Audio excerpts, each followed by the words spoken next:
Okwogera bino, General Katumba Wamala yabadde aggala mu butongole olukuŋŋaana olw'okubangula abakuumaddembe mu Somalia lumalidde eddala enzinguza nnaku nnya olwa African Union UN Mandatory Media and Communication Trainer of Trainers course. This AMISOM mission is one of the success stories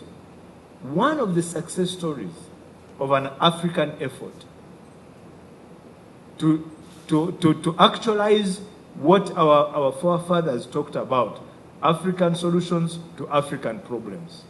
This is one of the success stories, and I think we need to communicate it more aggressively than what we are doing.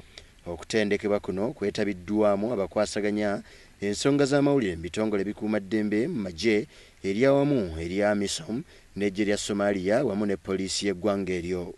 Katumba agamba nti waliwo obwetaavu obw'okulaga eggwanga lya Somalia we lyali ng'olutalo terunnabaawo ne we lituuse mu kiseera kino.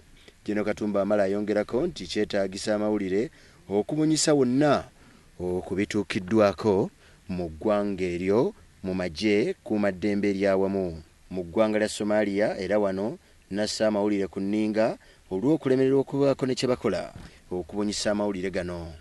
Okuwangula kuno kwategekeddwa ab'omukago gw'amawanga amagatte mu Somalia nga bakolera wamu n'ekiwayi ky'amawulire mu ggye eryawamu erya AMISOM. People still have Somalia in their mind, the Somalia of the 2007 when we went in, when we had only one flight from African Express. It was the only airline operating in Somalia. It was operating twice a week.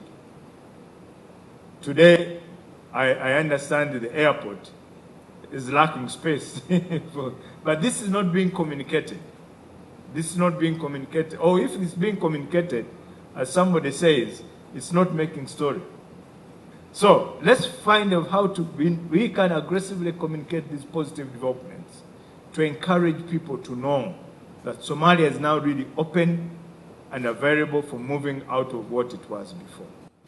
Okutendekebwa kuno kugendereddwamu kwongera maanyi kubunyisa amawulire agakwata ku by'okwerinda mu ggwanga lya Somalia wamu n'okuwandiika eby'amaanyi ebituukiddwako. Amawanga agalina amagye gaago mu Somalia kuliko Uganda, Kenya, Somalia, Djibouti ne Burundi, ate go agalina poliisi zaago mu ggwanga lino kuliko Kenya, Uganda, Sierra Leone, Nigeria ne Ghana.